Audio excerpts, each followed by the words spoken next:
Hey everybody, it's Mike. Hope everything is wonderful in your world.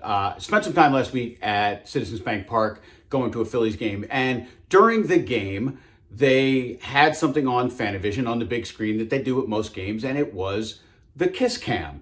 And it was a pretty unique experience. Take a look at what happened. Oh, look at these people. All right, come on, you okay? Oh, what? Either they're having an affair or they're just very shy.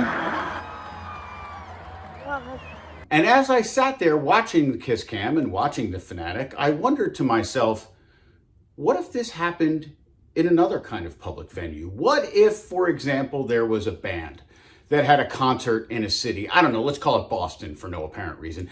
And what if that band was called, I don't know, Play Cold?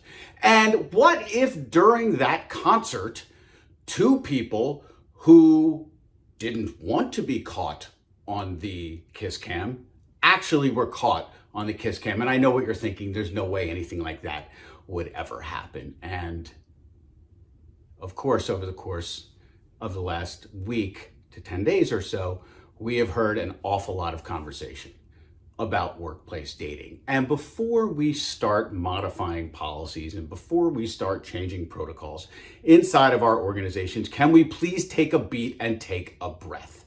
Because I'm getting calls. Should we prohibit workplace dating in its entirety in our workplaces? My view on this is no.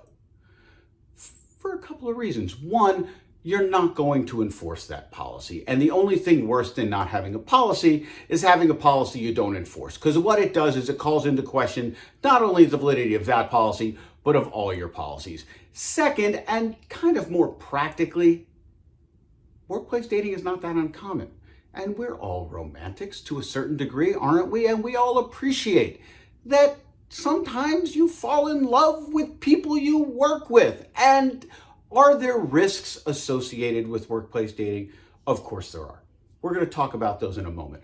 But I am not a proponent, generally, of absolutely saying people in your workforce cannot date each other. I think it's wildly unrealistic. But as I mentioned, are there risks associated with allowing employees to date each other? Of course there are.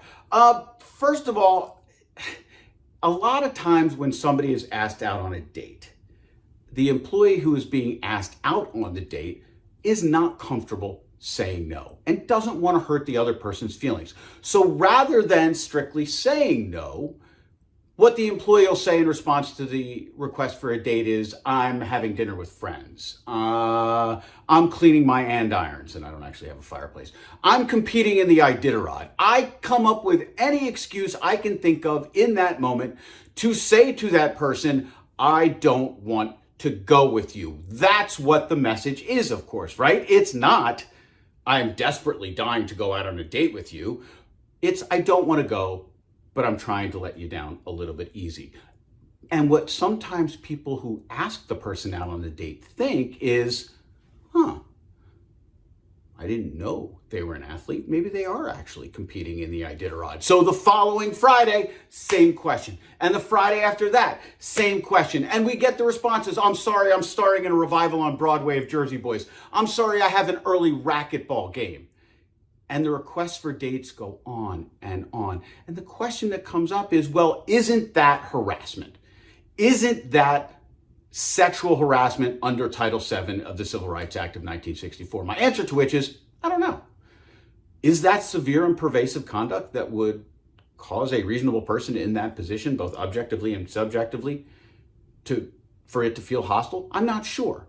What I do know for certain is we've created an environment where this employee who's being asked out on the date repeatedly is wildly uncomfortable, which is why I am a proponent of allowing dating, but I'm also a proponent of having a rule in place. And what that rule says is you can ask out anybody with whom you work on a date once.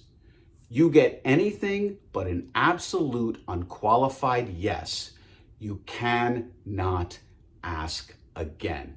And what some people say is, well, shouldn't the person who's being asked out on the date be confident enough or comfortable enough to simply say to that person, I don't want to go out with you?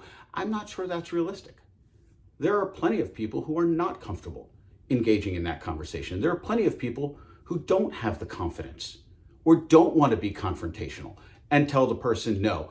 The obligation does not rest with the person being asked on the date in a repeated manner to tell the person I don't want to go out with you, but rather the obligation should rest at all times with the person requesting the date to know the rule, which once again is, you can ask out anybody with whom you work once.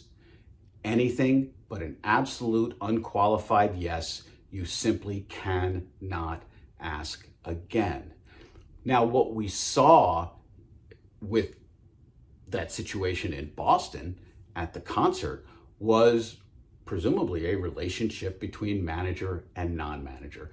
And obviously, when we insert that managerial subordinate relationship, it wildly changes the dynamic of this dating situation. So while I am a proponent, general rule, ask anybody with whom you work out on a date one time, anything but an absolute unqualified yes, you cannot ask again. I think equally there should be a prohibition on asking anybody out on a date or engaging in any kind of romantic relationship with anyone over whom you have direct or indirect supervisory authority. Because play it out. Manager asks non-manager out on a date, and non-manager says no. Doesn't come up with the andirons excuse or the Jersey Boys excuse or the Iditarod excuse, just says no. And they work together. And they continue to work together. And the manager has absolutely no intention of taking any adverse action against that employee for having said no. But then that employee's performance starts to decline. The result of which is disciplinary action. And it doesn't improve. The result of which is termination. Well, not only have we created a situation where the employee is wildly uncomfortable because their boss asked them out on a date, not only has this manager potentially created a situation where they can suffer reputational damage for exercising bad judgment, we've created an opportunity for a retaliation claim. Because what this manager did was ask somebody who was in a subordinate relationship with them, presumably to engage in some kind of sexual or romantic relationship. And when we take action against that employee down the road, while it is born of reasonable action and reasonable intent, the struggling of performance, that's not what the lawsuit's going to say. What the lawsuit's going to say is the reason I was written up, the reason I was fired was because I rebuffed the sexual advances of my manager. But what happens if the employee says yes? Remember, we go back to the beginning. We're romantics. We love who we love. What if the manager says yes? So let's play that out. Manager asks non-manager out on a date. Non-manager says yes. They go out. They fall madly in love. Work together, live together happily till retirement age, gold watch, crystal clock, the whole thing. We all realize that that situation is a fairy tale. That is almost never the way that plays out. But even in those situations where it does go on forever, don't we have meaningful employee relations concerns? Aren't you going to give that person preferential treatment? And even if you don't give that person preferential treatment, does it really matter? Because isn't that the perception anyway? So even under the best of circumstances, I am a firm believer in an absolute prohibition against relationships between managers and those over whom they have direct or indirect supervisory authority. One more issue I want to address with regard to dating, and that is the utilization of something called love contracts. And folks, you have to say it just like that. You cannot call it a love contract. You must call it a love contract. And the idea behind the love contract is that if you are going to engage in a consensual relationship with somebody with whom you work, both parties are required to sign a document indicating, one, the relationship is consensual, and two, you will not bring a claim as a result of this relationship. Here's the problem with the love contract.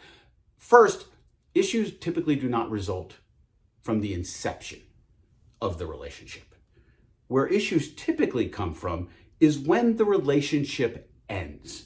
And this requirement that an employee signs a document that says they will not bring a claim based on the relationship, even if the relationship ends, is not worth the paper it's written on from a legal standpoint. Because what you're asking an employee to do is waive a claim that has not yet arisen. And you cannot ask somebody from a legal standpoint to waive a claim that has not yet arisen. The facts haven't happened. The violation of the law hasn't happened. You can't ask somebody to waive a claim for something that has not yet occurred. So we go back.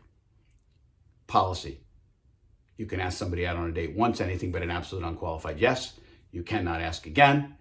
That said, we absolutely prohibit sexual or romantic relationships between managers and those over whom they have supervisory, indirect, or direct authority. And finally, this idea of love contracts as a way to protect your organization simply doesn't work. Folks, we've all seen the video. We've all had conversations about it. The knee-jerk reaction, what I think is an overreaction of absolutely prohibiting people from engaging in romantic relationships at work, I think is just that. I think it's not necessary with the caveats that I just described. Thanks so much for listening. Thanks so much for watching. I so appreciate your continuing to comment, your continuing to share. Hope to see you real soon.